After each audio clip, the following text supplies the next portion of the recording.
Orang Islam dia beri satu lagi bahagian untuk mengenali kebenaran. Itu dipanggil istikharah. Kan? Bila kita tidak tahu satu persoalan, kita boleh istikharah. InsyaAllah Tuhan tunjuklah kita mesti istikharah yang mana benar, yang mana bukan. Dan insyaAllah kalau kita ada seorang yang jujur mencari kebenaran dan kita membawa zikir dan kisah kepada Allah, Allah akan beritahu. Percaya atau tidak, kadang-kadang melalui mimpi, kadang-kadang melalui pertemuan tidak sangka. Kadang-kadang tengah jalan kita jumpa orang tua entah siapa, kita belum bertanya, dia pula cerita kat kita sesuatu yang bermain hati kita, dan itulah dia. Jadi cerita buku saya ni berdasarkan begitulah, pengalaman hidup sebenar. Maka berbalik tadi pada saya nak bawa ke kilang, hari tu saya tak tahan lagi. Saya rasa saya mesti lepaskan, saya mesti print, masuk print juga. Saya tak boleh lagi nak edit lagi, saya dah edit dah banyak kali dah. Tiba-tiba baru dia pemilik kilang percetakan masa tu memberitahu saya. Dia kata satu, buku saya masa tu kulit dia warna hitam. Dia kata warna hitam ni mungkin tak menarik. Dia kata elok tukar warna yang lebih cair. Saya pun on the spot dengan komputer duduk situ juga tukar dia punya layout. Kedua, dia kata kalau sebut nama tajuk berpetualang ke 1, 2, 3, kalau baru keluar 1 je takut nanti orang tak beli. Kenapa? Kerana orang nak tunggu 2 dan 3 baru nak beli. Orang tak nak baca sesuatu yang tergantung. Jadi saya kena tambah subtitle. Jadi on the spot juga saya fikir apa dia. Bismillahirrahmanirrahim. Istikharah ya Tuhan. Keluar title, mencari diri dan erti. Kerana memang benda ni semua adalah berkaitan mencari diri dan erti. Tapi dalam saya tergopoh gapah mencari, sampai saya terlupa bahawa di dalam page 1 muka surat, tajuk dia berpetualang ke Aceh, mencari erti dan diri. Di luar mencari diri dan erti, sebenarnya mencari diri dan erti. Jadi itu saya menunjukkan bahawa benda ni on the spot. Bila dia on the spot, dia keluar spontan. Saya ada satu prinsip berkenaan ini, bahawa kalau kita sentiasa berhubung dengan Tuhan, insyaAllah Tuhan akan bagi kita kalam. Bila Tuhan bagi kita kalam, tak semestinya kita ni petah. Kadang-kadang sesuatu tu kita dah tahu, tetapi bila orang sudah cakap, time tu terlupa. Allah, macam mana boleh terlupa? Jadi saya anggap sebagai kalam tu tak terkeluar. Dan ada masanya kita tahu macam tiba-tiba keluar benda yang lain, maka itu kalam dari Allah, insyaAllah. Kita mohon kalam dari Allah. Jadi sekarang saya minta mohon kalam dari Allah menceritakan mengenai berpetualang ke Aceh, buku 1 mencari diri dan erti. Seperti saya sebut tadi, buku ini dipecah kepada 3. Jadi bila saya awal tadi saya ada bercerita bahawa ada bab tertulis. Okey, saya bagi contoh macam mana bab tertulis. Ini dia di dalam buku ini kandungan. Jadi mula mukadimah. Mukadimah ni saya bercerita mengenai berpetualang. Jadi saya sebut balik macam tadi tu. Petualang ni di Malaysia maknanya lain macam. Maknanya macam orang jahat, tapi di Indonesia bukan begitu. Lepas tu baru saya ada bab 1. Jadi bab 1 ni saya mulakan dengan pengalaman sebenar secara linear bagaimana saya mula betul-betul melangkah menghala ke Aceh dalam keadaan masa tu perang.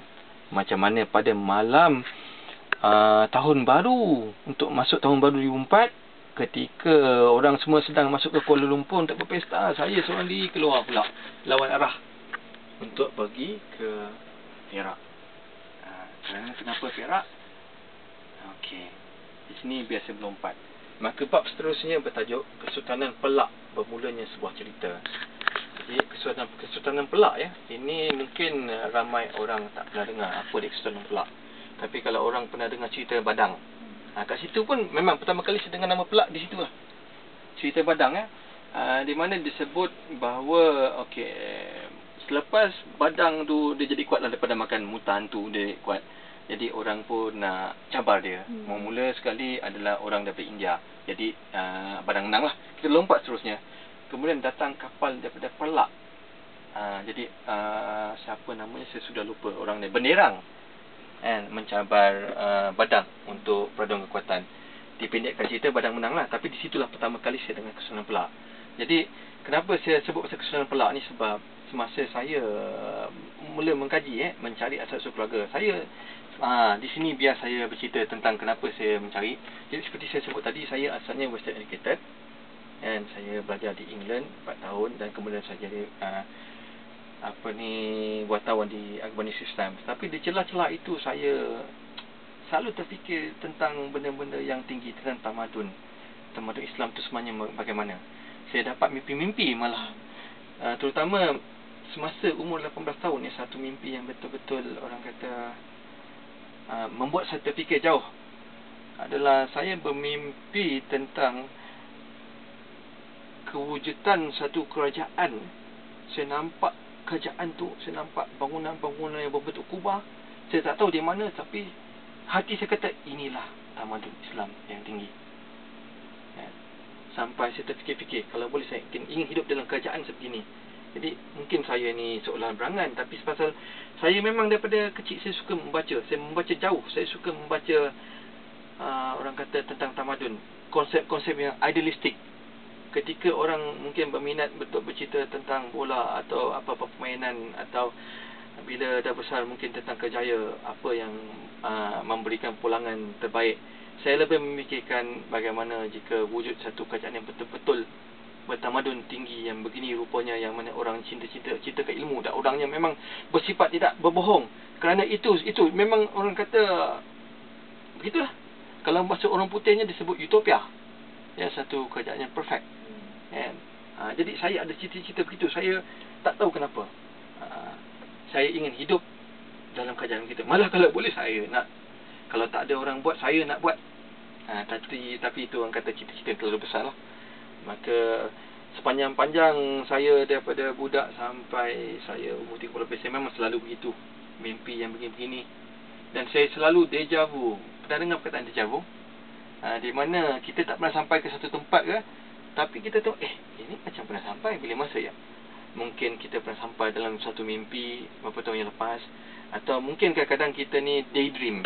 Kita tengah duduk, kita tiba pernah kan kadang-kadang kita duduk relax, tiba-tiba berjalan ke otak kita, terfikir satu benda, macam ni keluar satu orang kata latar belakang atau scenery.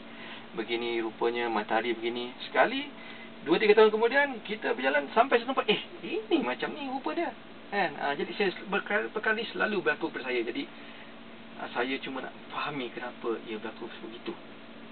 Kan? Jadi semasa ni ya, selepas beberapa tahun saya bekerja sebagai wartawan di Akhbar News Times. Masa itu dalam sekitar tahun 2001. Subhanallah, 2001 ya. Masuk ke penghujung 2001, saya telah mendapat satu mimpi. Saya rasa saya tak cerita sangatlah mimpi itu. Saya kena rahsiakan kerana mimpi ini melibatkan satu kesultanan di Malaysia. Dalam mimpi ini orang-orang daripada istana ingin berjumpa dengan ayahanda saya. Lepas tu mereka berjumpa saya, adalah perkara yang diceritakan. Jadi saya terbangun, saya terfikir apa makna mimpi ni kan? Masa tu cuma saya tahulah memang keturunan saya ada kena dengan istana, tapi kita orang dah jauh lah dan meninggalkannya.